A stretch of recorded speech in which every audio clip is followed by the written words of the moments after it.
Hello दोस्तों, मैं सी कुशल सोनी। आप देख रहे हैं हमारा यूट्यूब चैनल जहां हम लाते हैं आपके लिए बहुत सारे इंटरेस्टिंग वीडियोस। आज ही लेटेस्ट में ही एक इनकम टैक्स से रिलेटेड अपडेट आया है। एक सर्कुलर इशू किया है central board of direct taxes ने। बहुत बढ़िया सर्कुलर है, बहुत बढ़िया रिलीफ, बहुत बढ़िया बेनिफिट दिया गया है इस सर्कुलर में। आइए देखते हैं सर्कुलर में किस तरह का बेनिफिट है। जो वेबसाइट से मैंने डाउनलोड किया है अभी लेटेस्ट में ही, central board of direct taxes ने सर्कुलर इशू किया है। हाँ जी, 13 जुलाई 2020 को सर्कुलर इशू किया गया है।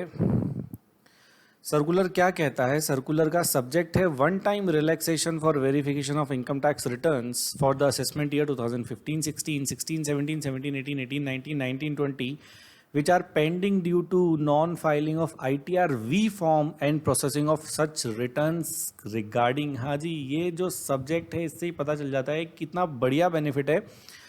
आपको लेमन लैंग्वेज में बताता हूँ। फॉर एग्जांपल, मान लीजिए असेसमेंट ईयर 15, 16 या 16, 17 या उसके बाद का कोई भी असेसमेंट ईयर। फॉर एग्जांपल, मान लीजिए किसी टैक्स पेयर ने असेसमेंट ईयर 15, 16 का रिटर्न फाइल किया और उस टैक्स पेयर ने जो रिटर्न फाइल किया था वो उसको ई वेरीफाई कराना भूल गया, या फिर वो किसी कारण से ई वेरीफाई नहीं हो पाया, या तो उसके आधार में उसका नंबर अपडेटेड नहीं था, या उसके पास नेट बैंकिंग नहीं थी, या उसके पास कोई और वेरिफिकेशन की फैसिलिटी अवेलेबल नहीं थी, और वो उसको पोस्ट जो Bengaluru CPC Bengaluru centralize processing centre Bengaluru में हम आईटीआर भेजते हैं वेरिफिकेशन कराने के लिए, उसको वो प्रोसेस पता नहीं था। He was not aware about the process, या फिर उसने भेजा भी सही, उसने उसको पोस्ट भी किया आईटीआर वी फॉर्म को, बट या तो वो वहाँ नहीं पहुँचा या फिर किसी प्रॉब्लम से वो वेरीफाई नहीं हो पाया। तो यहाँ पे वो सारे रिटर्न्स जो अभी वेरिफिकेशन के लिए पेंडिंग है असेसमेंट ईयर 15-16 से लेकर के, उन सारे आईटीआर्स को अब वेरीफाई कराने की फैसिलिटी वापस से गवर्नमेंट ने दे दी है। और यहाँ पे एक बेनिफिट और मिला है कि अगर आपका रिफ़ंड का केस है तो आईटीआर वेरीफाई करवा के आप रिफ़ंड भी ले सकते हैं, बट उसमें एक छोटी सी प्रॉब्लम है इंटरेस्ट को लेके। अभी मैं आगे आपको इस सर्कुलर में जो लिखा है वो बताऊंगा। आइए सर्कुलर को डिटेल में डिस्कस करते हैं। In respect of an income tax return which is filed electronically. हाँ जी, ये सर्कुलर सिर्फ उन्हीं रिटर्न्स के लिए है जो इलेक्ट्रॉनिकली फाइल की गई हैं। ये मैनुअल रिटर्न्स जो फाइल की गई हैं उनके लिए एप्लीकेबल नहीं है। विदाउट डिजिटल सिग्नेचर, जो बिना डिजिटल सिग्नेचर के लिए इलेक्ट्रॉनिक रिटर्न्स जो फाइल की गई हैं उनके ऊपर ये सर्कुलर एप्लीकेबल है।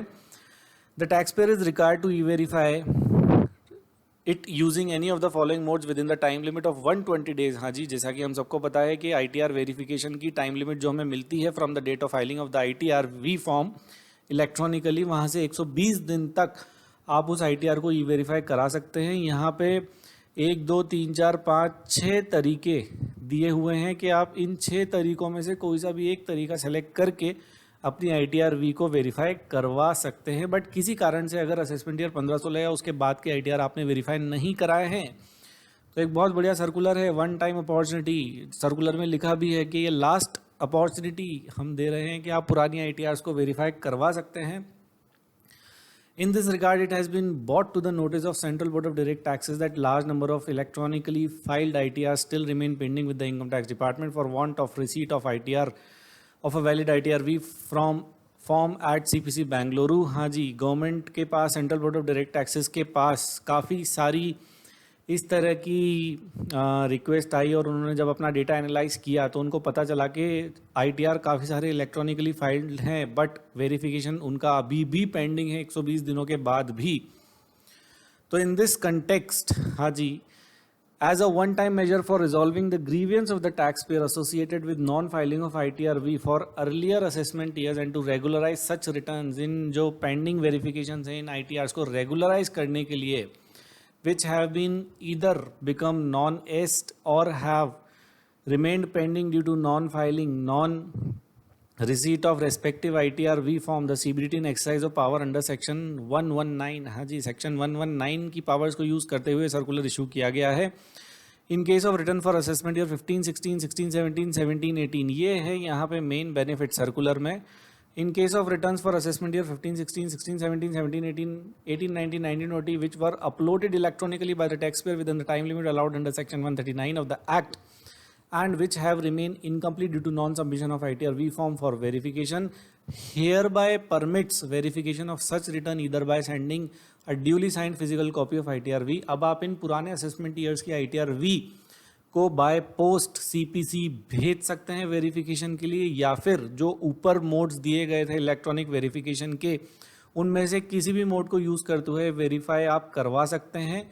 आपकी रिटर्न प्रॉपरली टेकअप की जाएगी, प्रॉपरली प्रोसेस होगी और आपको इंटीमेशन भी इशू की जाएगी।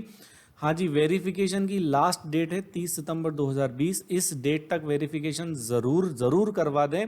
यहाँ पे ये डेट मेंशन है 30 सितंबर 2020।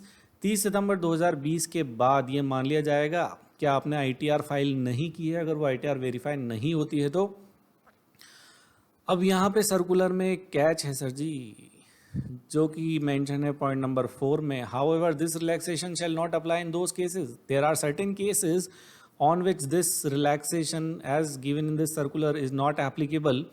देखते हैं वो कौन से केसेस हैं। Where during the intervening period income tax department has already taken recourse to any of the measures as specified in the tax for ensuring filing of tax return by the tax payer concern after declaring the return as non existence non एस्ट।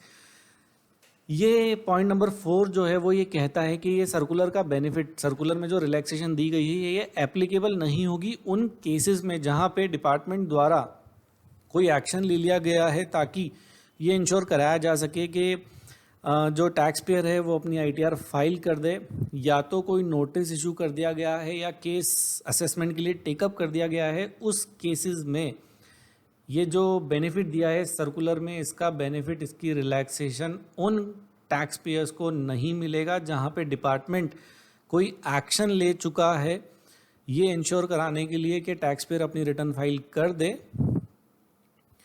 आइए देखते हैं circular में आगे क्या है। Further CBDT also relax time frame for issuing the intimation is provided in second proviso to section 143 of the Act and direct that such return shall be processed by 31 December 2020। Central board of direct taxes आपके पुराने pending ITR को verify करेगी, process भी करेगी और आपको 143(1) की intimation भी देगी और ये सारे रिटर्न 31 दिसंबर 2020 तक प्रोसेस हो जाएंगे। हाँ जी, ऐसा सर्कुलर में लिखा हुआ है। सर्कुलर में एक कैच है जो मैं आपको बताता हूँ, वो ये है यहाँ पे इधर, in refund cases the while determining the interest provisions in refund case while determining the interest provision of section 244(a)(2) of the act would apply। हाँ जी, यहाँ पे अगर आप सेक्शन 244(a) सब सेक्शन 2 पढ़ेंगे तो उसमें लिखा हुआ है कि अगर SSC की गलती से रिफंड ग्रांट करने में कोई डिले होता है तो इंटरेस्ट ऑन रिफंड उस पीरियड का डिपार्टमेंट नहीं देगा। तो अगर आपका कोई पेंडिंग ITR था और वेरिफिकेशन के लिए पेंडिंग था और उसमें रिफ़ंड का अमाउंट भी है, आपको डिपार्टमेंट से रिफ़ंड लेना है, तो उस केस में आपको, जो आप सोच रहे हैं अगर 15-16 का आपका रिफ़ंड है तो आपको बहुत सारा इंटरेस्ट मिलेगा, नहीं, आप बिल्कुल गलत सोच रहे हैं। ये जो डिफ़ॉल्ट, ये जो डिले हुआ है प्रोसेसिंग में, ये आपकी गलती की वजह से हुआ है। तो डिपार्टमेंट आपको इस डिले पर जो है वो इंटरेस्ट नहीं देगा। सेक्शन 244(a) सब सेक्शन 2 के अकॉर्डिंग आपको इस पे इंटरेस्ट नहीं मिलेगा इस वाले पीरियड का। In case the tax payers concern does not get his return regularize by furnishing a valid verification by 30 सितंबर 2020, जैसा कि लास्ट डेट है वेरिफिकेशन की 30 सितंबर 2020 तक, अगर टैक्स पेयर रिटर्न को वेरीफाई नहीं कराते हैं तो जो नेसेसरी कॉन्सिक्वेंसेस हैं इनकम टैक्स लॉ में for non filing of return वो एक्शन में आ जाएंगे। हाँ जी, तो ये था सर्कुलर, बहुत बढ़िया सर्कुलर है, एक बहुत अच्छा रिलैक्सेशन, बहुत बढ़िया बेनिफिट दिया गया है स्पेशली उन टैक्स पेयर्स को जो शायद किसी रीज़न से अपनी ITR वेरीफाई करवाना भूल गए थे या फिर उनसे रह गया था या फिर बाय मिस्टेक वो वेरीफाई नहीं हो पाया था, कुछ भी कारण हो सकता है। तो ये एक वन टाइम अपॉर्चुनिटी है, एक रिलैक्सेशन है उनके लिए बहुत बढ़िया कि वो अब अपनी ITR-V को वेरीफाई करवा सकते हैं। As soon as possible ITR-V को वेरीफाई करवा लें उसको, ताकि वो प्रोसेस हो जाए और आपको जो है आगे आने वाली पेनल्टी से आप बच जाएं।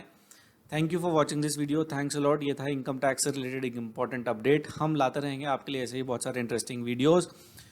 वीडियो को लाइक कर दें, अगर आपको ये वीडियो पसंद आया है तो इसको शेयर भी कर दें, और अगर आप वीडियो पे नए हैं तो प्लीज़ चैनल को सब्सक्राइब भी ज़रूर कर दें। Thank you, thanks a lot, bye.